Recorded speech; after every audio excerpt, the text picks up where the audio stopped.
आज इस वीडियो में हम रसखान जी के सवैये पढ़ेंगे। 2 सवैये हम पिछली वीडियो में पढ़ चुके हैं।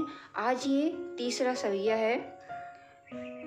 धूरी भरे अति शोभित श्यामजू, तैसे बने सिर सुंदर चोटी, खेलत खात फिरे अंगना, पंख पैंजनी पाजती पीरी कछोटी। वा छवि को रसखानी बिलोकत, भारत काम कला निज कोटी, काक के भाग बड़े सजनी, हरिहाथ सो ले गयो माखन रोटी। रसखान जी मुस्लिम होते हुए भी श्री कृष्ण के अनन्य ही भक्त थे। उन्होंने इस सवैये में श्री कृष्ण के बालपन का बहुत ही सुंदर वर्णन किया है कि पैंजनी का अर्थ है पायल और कछोटी का अर्थ है कच्छा। छवि का अर्थ है रूप सौंदर्य और बिलोकत का अर्थ है देखते हैं। भारत का अर्थ है निछावर करते हैं और सजनी का अर्थ है सखी। यहाँ पर रसखान जी ने श्री कृष्ण के बाल सौंदर्य का बहुत ही सुंदर वर्णन किया है। वो कहते हैं, धूल भरे अति शोभित श्यामजू, तैसे बने सिर सुंदर चोटी। एक सखी दूसरी सखी से श्री कृष्ण के बाल सौंदर्य का वर्णन करते हुए कहती है कि हे सखी, देखो श्री कृष्ण धूल में भरे हुए, धूल से सने हुए कितने सुंदर लग रहे हैं। खेलत खात फिरे अंगना, पग पैजनी बाजती पीरी कछोटी। देखो उनके सिर पर एक सुंदर सी चोटी बनी हुई है और वे अपने घर में आंगन में खेलते और खाते हुए घूम रहे हैं। वा छवि को रसखानी बिलोकत, भारत काम कला निज कोटी। आगे कहती हैं सखी अपनी सखी से कि देखो उनके पैरों में पायल बज रही है और उन्होंने पीला कच्छा भी पहना हुआ है। श्री कृष्ण की इस सुंदरता को देखकर कामदेव भी अपनी करोड़ों कलाओं को निछावर कर देता है। यहाँ पर जो ये है कामदेव, ये माना जाता है कि ये सभी देवताओं से, सभी से सुंदर है।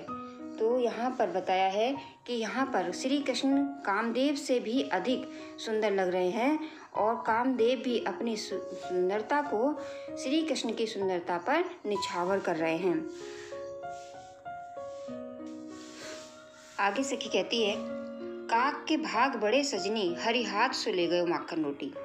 कहती है, हे सखी, उस कौवे के भाग्य की कि कितनी सराहना की जाए कि वह कौवा कितना भाग्यवान है जो श्री कृष्ण के हाथ से मक्खन और रोटी छीन कर ले गया, अर्थात ईश्वर के हाथ से माखन और रोटी छीन कर ले गया। यहाँ पर रसखान जी ने श्री कृष्ण के बाल रूप का बहुत ही अत्यंत मनमोहक चित्रण प्रस्तुत किया है। यहाँ पर अलंकार अनुप्रास अलंकार है। धूरी भरे अति शोभित श्यामजू, तैसी बने सिर सुंदर चोटी। यहाँ पर शोभित में सा, श्यामजू और सिर सुंदर, इनमें देखिए सा वर्ण 2 बार आया है। सिर सुंदर तो अनुप्रास अलंकार है। खेलत खात, खा और खात में भी खा, यहाँ पर भी अनुप्रास अलंकार है। रस भक्ति है, गुण माधुर्य, भाषा ब्रज, छंद सवैया। और इसी तरह से महाकवि सूरदास जी ने भी श्री कृष्ण के बाल रूप के अनेक चित्र खींचे हैं। जैसे हो बलि जाऊं छबीले लाल की, धूसर धुरी खुटरवनी रेंगन, बोलनी बचन रसाल की। इसी तरह से गोस्वामी तुलसीदास जी ने भी एक जगह कहा था, अति सुंदर सोहत धूरी भरे, छवि भूरी अनंग की धूरी धरे। यहाँ पर इस सवैये का अर्थ लिखा हुआ है। इसमें से देखकर बच्चे अपनी कॉपी में लिख सकते हैं। वीडियो को रोक करके इसको अपनी कॉपी में लिख लेना। अगला है, जात दिन तेवे नंद को छोहरा, या बन धेनु चराय गयो है, मोहनी ताननी गोवद गावत, बेनु बजाय रिझाय गयो है, बा दिन सो कछु टोनो सो के, रसखानी हिय में समाय गयो है, कहू न कहू की कानी करे, शीघ्रो ब्रज वीर बिकाय गयो है। यहाँ पर छोहरा का अर्थ है पुत्र, छोहरा छोकरा जैसे कहा जाता है ब्रज भाषा में, छोकरा या छोहरा, इसका मतलब होता है पुत्र। धेनु का अर्थ है गाय, वेणु यानी वेणु बांसुरी, बंसी, और टोना का अर्थ है जादू टोना, कानी का अर्थ होता है मर्यादा का पालन करना, और शीघ्रो, शीघ्रो का अर्थ है यहाँ पर संपूर्ण। ब्रज भाषा में संपूर्ण को या जैसे कहते हैं सारा, तो उसको कहा जाता है शीघ्रा या शीघ्रो। यहाँ पर रसखान जी जो है बताते हैं कि ब्रज की गोपियों पर श्री कृष्ण के मनमोहक प्रभाव का बहुत ही सुंदर जो है चित्रण किया है रसखान जी ने, कि यहाँ पर एक गोपी दूसरी गोपी से कहती है कि देखो किस तरह से श्री कृष्ण जब से हमारे गांव में आए और यहाँ पर बांसुरी बजाकर चले गए, तब से हमारी हालत क्या हो गई है। वो कहती हैं, जा दिन तेवर नंद को छोकरा या बन धेनु चराए गयो है। यानी हे सखी, जिस दिन से वह नंद का लाडला बेटा इस वन में आकर के गायों को चराया गया है तथा अपनी सही मोहनी तान सुनाकर और बंसी बजाकर हमको रिझा गया है। मोहनी ताननी गोवद गावद बेनु बजाए रिझाए गए हैं।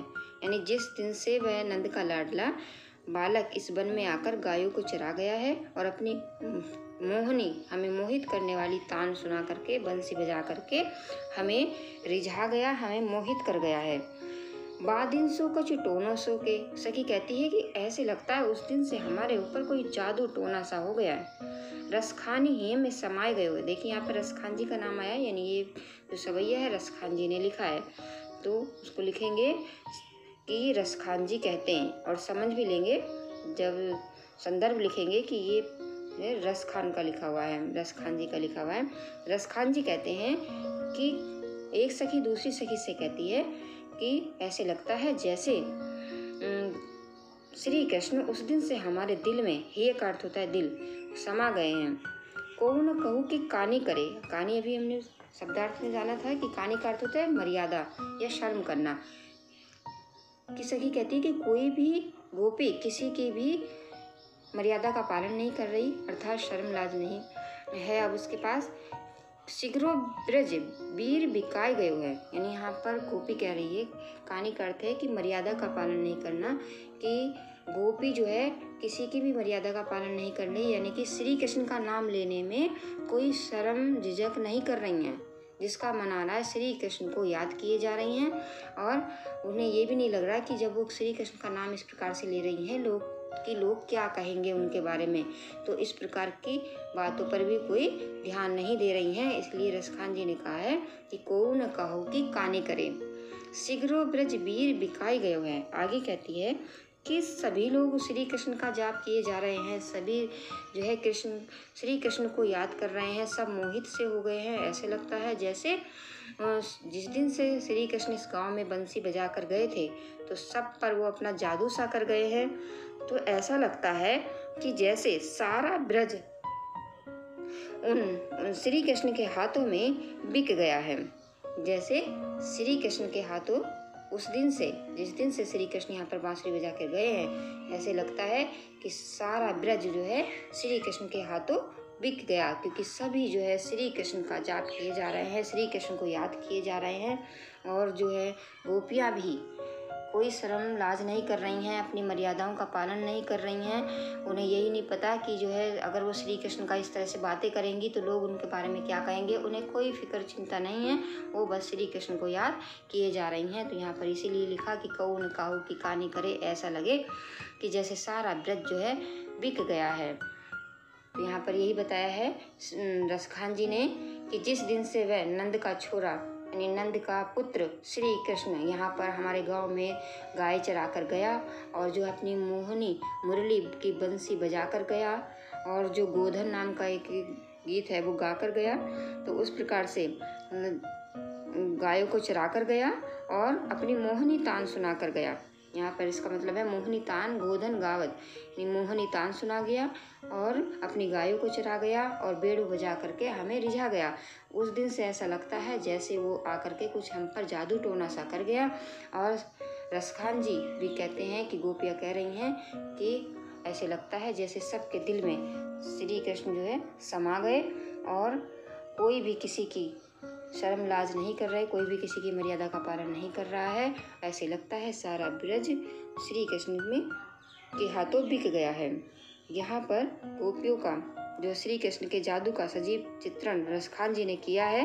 भाषा यहाँ पर ब्रज है, शैली मुक्तक, संद छवैया, रस श्रृंगार और अलंकार अनुप्रास है। इस प्रकार ये नीचे लिखा भी हुआ है। इसका अर्थ यहाँ पर आप देख करके अपनी कॉपी में लिख लेना। रसखान जी के जो सवैये हैं वो हाई स्कूल कक्षा 10th के लिए यूपी बोर्ड के लिए बहुत ही महत्वपूर्ण हैं और अक्सर परीक्षाओं में ये आते हैं। तो इसलिए रसखान जी के सवैयों को बहुत ही अच्छी तरह से याद करना है और इसके सभी सवैये बहुत ही महत्वपूर्ण हैं। जैसे कि पिछली वीडियो में हमने भाग 1 में जो पढ़े हैं वो भी बहुत ही महत्वपूर्ण हैं। अगर जिन्होंने वो वीडियो नहीं देखी है तो वो वीडियो भी देख लें। रसखान को बहुत ही अच्छी तरह से जो है याद कर लें, उनकी जीवनी भी बहुत आती है। और रसखान जी के जितने भी 6 सवैये हैं, 6 के 6 सही से याद कर लें। अभी तक हमने 4 पढ़े हैं, चारों को अच्छी तरह से समझ लें और अगली वीडियो में हम जो 2 रह गए हैं उनको पढ़ेंगे।